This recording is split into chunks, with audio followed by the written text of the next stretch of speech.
그러니까 여러분, 높은 자리에 올라간 사람들 부러워할 거 하나도 없어요. 나보다 더 많이 배웠다고 시기할 것도 없어요. 나보다 돈 많이 벌었다고 더 좋은 직장 다닌다고 부러워할 것 없습니다. 내가 지금 살아가는 이 모습 그대로 감사할 줄 알아야 돼요. 거기에 충실할 줄 알아야 돼요. 여러분, 여러분이 지금 있는 자리, 하나님이 복 주신 자리로 믿고 열심을 다하시기를 주의 이름으로 축원합니다. 그러다가 하나님께서 때가 되시고 훈련이 되면 또 자리를 높여주실 수도 있는 거예요.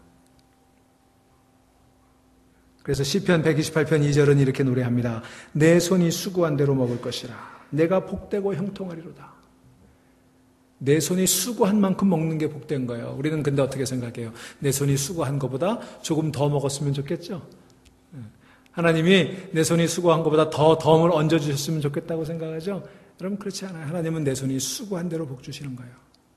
열심히 수고하면 더 주시는 거예요. 그리고 기회가 되면 또 다른 기회를 주시는 거예요.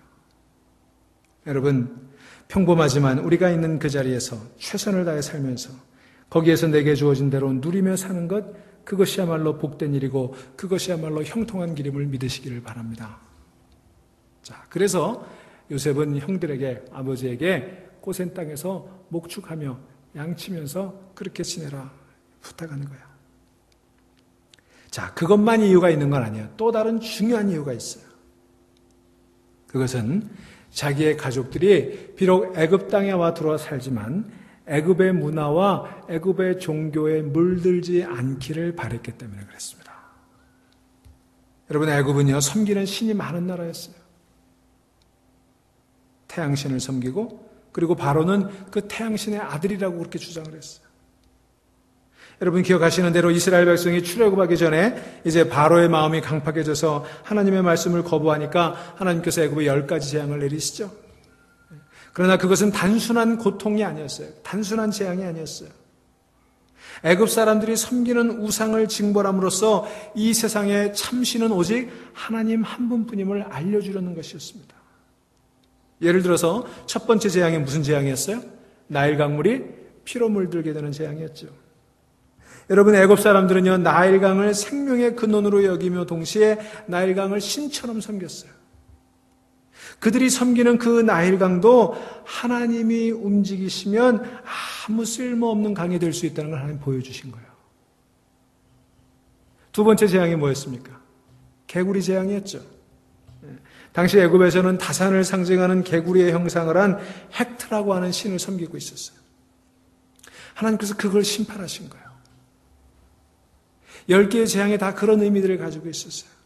그만큼 애굽에 많은 신들이 있었어요. 그렇게 수많은 신들을 섬기는 문화 속에서 오직 참신은 여호와 하나님 한 분뿐임을 믿고 사는 것이 그렇게 쉬운 일은 아니었습니다.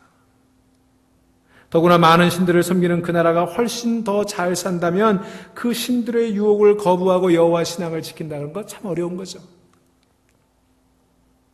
누구보다도 요셉이 그걸 잘 알고 있었어요. 이 애굽의 문화를 열심히 공부했던 사람이거든요. 연구한 사람이거든요. 20년 넘는 세월 동안 그는 애굽의 문화 속에 살아봤고 그 문화의 중심에 있는 사람이었어요. 자신이 경험한 바에 의하면 정말 하나님을 섬기며 하나님의 백성으로 살아간다는 것이 얼마나 어려운 것인가를 그는 뼈저리게 알고 있었어요. 그 자신도 믿음을 지키며 살아가는 것이 너무너무 힘들었어요. 그래서 순수한 믿음을 지키며 살아가기 위해서 애굽 문화의 중심에 들어오지 말고 변방이라고 할 수 있는 고센 지방에 살면서 거기 자기들의 정체성을 지키고 살라고 그렇게 배려한 것입니다. 거기에 있어야만이 가족들이 고센 땅에 머물며 하나님 여호와를 섬기는 신앙을 지킬 수가 있었던 거예요. 여러분, 때로 더 좋은 곳으로 갈 수 있는데도 길이 자꾸 막히는 때가 있습니까?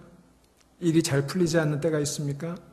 그러면 여러분, 지금의 상황이 나에게 더 낫기 때문이라고 깨달으시기를 바랍니다.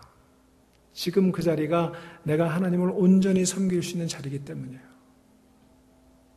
남들처럼 출세하고 화려한 인생을 살지 못하는 것을 실패라고 생각하지 말고 내 신앙을 위해서는 지금의 모습이, 지금의 자리가 더 복된 자리라는 것 깨달을 수 있어야 되는 거예요.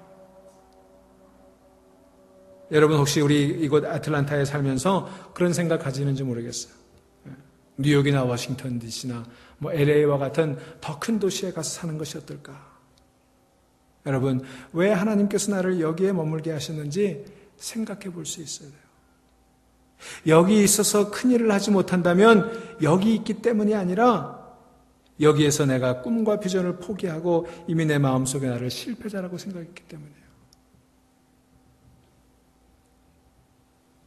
여러분, 어쩌면 여기가 우리들에게는 고센 땅일 수도 있어요. 우리의 신앙을 위해서, 우리의 미래를 위해서 여기가 애굽의 중심지보다 더 귀한 자리가 될 수 있다고 하는 거예요. 여러분, 저는 인디애나에서 6년 살았잖아요. 여러분, 그 미국 중서부라고 하는 곳이 어떤 곳인지 뭐 살아보신 분이 있으세요? 가도 끝없는 콩밭과 옥수수밭. 겨울이면 눈이 잔뜩 오고 구경 갈 데도 없고 뭐 갈 데도 없고 볼 데도 없어요. 그래서 저는 그런 생각했어요. 왜 하나님께서 나를 여기에 살게 하셨나? 뉴욕도 아니고 워싱턴 DC도 아니고 거기다가 워싱턴 DC를 한번 여행을 가봤더니요. 야, 사람은 여기서 커야 되겠구나 그런 생각이 들더라고요. 그런데 왜 거기에 그렇게 살게 하셨나? 근데 지금 돌이켜보니까 제가 거기서 많은 훈련을 받을 수가 있었어요.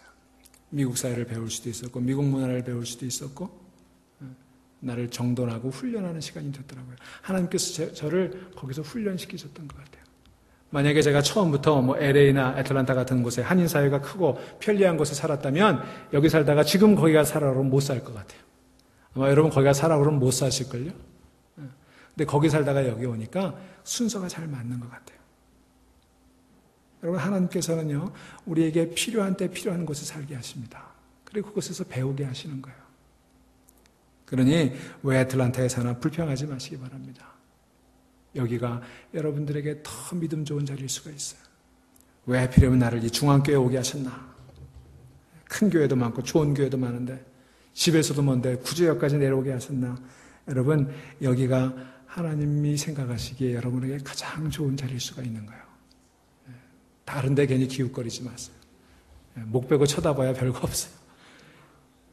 이곳이 고센 땅이고 이곳이 하나님께 섭리하신 땅이고 이곳에서 여러분들을 크고 강한 민족으로 키워주실 줄로 믿습니다. 자, 요셉이 또한 가족들을 고센 땅에 머물게 한 크고 분명한 이유가 또 있었어요. 그것은 이스라엘 백성들은 애굽에 영원히 살 사람들이 아니었기 때문이에요. 지금 비록 애굽에 잠시 내려왔지만 거기서 살기 위해서, 영원히 살기 위해서 내려온 게 아니었어요. 고센에 머물라고 하면서 요셉이 이상한 말을 한마디 덧붙여서 얘기하죠. 34절 후반부에 뭐라고 얘기합니까? 애굽 사람은 다 목축을 가증히 여기나니 당신들은 고센 땅에 거하게 되리이다. 여러분, 애굽이라는 나라는 철저한 계급 사회였어요. 그 중에 가장 낮은 천민 계급이 바로 목축업을 하는 사람이에요. 애굽은 농업국가였거든요. 목축을 잘 하지 않았어요. 여기 34절에 언급된 가증히 여긴다 할 때 그 가증이라고 하는 말은 히브리어로 토에바라고 하는 말인데 구역질난다 그런 뜻이에요. 구역질난다. 그러니까 애굽 사람들이 볼 때 목축하는 사람들, 소나 키우고 양 키우고 고기 잡고 하는 이 사람들 구역질 날 정도로 그렇게 생각했다는 거예요. 그렇게 천대했다는 거예요. 그러니까 요셉이 애굽 사람이 목축을 하는 사람들, 소 키우고 양 키우고 하는 사람들을 그렇게 가증히 여기고 구역질 날 정도로 역겨워하는 것을 잘 알면서도 뭐라고 얘기해요? 바로에게 가서 무엇을 하던 사람입니까? 그러면 우리는 목축하던 사람들입니다. 이렇게 얘기하라는 거예요. 여러분, 그거는 요셉에게도 별로 자랑스러운 일이 아니에요. 그죠? 당신 가족들 뭐 하던 사람이요? 그러면 뭐 좀 자랑스러운 직업을 될 수 있어야 되는데 그런 게 아니었단 말이에요. 쭈뼛쭈뼛 감추고 싶은 얘기예요. 총리가 그렇게 천민 출신이었어? 우리가 역겨워하는 목축을 하던 그런 가문의 출신이었어? 뭐 이런 조롱을 당할 수도 있는 상황이었어요. 애굽의 다른 사람들에게 놀림거리가 될 만한 그런 상황이었어요. 그런데도 요셉은 그 사실을 감추지 말고 당당히 얘기하라는 거예요. 그렇게 하면 우리를 고센 땅에 머물게 할 거라는 거예요. 그런데 문제는 그 다음이에요. 지금이야 애굽의 국무총리로 있기 때문에 아무도 요셉과 요셉의 가족들을 업신여기지 못하겠지만 요셉이 죽고 나면 가증히 여기는 목축을 하는 이스라엘 백성들 누가 좋아하겠어요? 나중에 분명히 그 사회로부터 업신여김을 받게 될 것이고 그 사회로부터 따돌림을 당하게 될지도 모릅니다. 실제로 그랬잖아요, 나중에. 요셉이 죽고 난 이후에 이스라엘 백성들은 애굽에서 종으로 전락하고 말았잖아요. 엄청난 노예 노동에 시달려야 됐잖아요. 그것을 알면서도 요셉은 그렇게 하라는 거예요. 왜 그랬나? 애굽 땅은 이스라엘 백성들이 영원히 머물 땅이 아니었기 때문입니다. 요셉에게는 분명한 꿈이 있었어요. 그것은 언젠가 반드시 하나님께서 조상 아브라함과 이삭에게 약속하신 가나안 땅으로 돌아가게 하실 거라는 꿈이 있었던 거예요. 17살에 형들에게 팔려와서 노예로 살기 시작한 그 땅. 이제는 그 밑바닥에서부터 완전히 성공해서 높은 자리에 올라갔지만 내가 성공했으니까 여기서 평생 둘러 살겠다. 그런 마음이 없었어요. 그는 하나님의 약속을 기억하고 있었어요. 아브라함과 이삭에게 약속하신 가나안 땅으로 돌아가는 그 꿈이 그에게 있었어요. 하나님께서는 일찍이 아브라함에게 가나안 땅을 주시겠다고 약속하셨죠. 창세기 15장에서 하나님께서는 아브라함에게 내 자손이 이방에서 계기되어 그들을 섬기겠고 그들은 400년 동안 내 자손을 괴롭게 할 것이다 말씀하셨잖아요. 그리고 난 이후에 다시 이 땅으로 돌아올 거라는 거예요. 그것은 요셉의 가족들이 대대로 물려받았던 하나님의 약속이었습니다. 어렸을 때 아버지에게서 그것을 들었던 요셉은 평생 그 말씀을 가슴에 새기고 있었어요. 언젠가는 돌아가리라. 여러분, 우리는요, 언젠가는 돌아가야 돼요. 이 세상이 아무리 좋아도 여기는 우리가 영원히 거할 땅은 아니에요.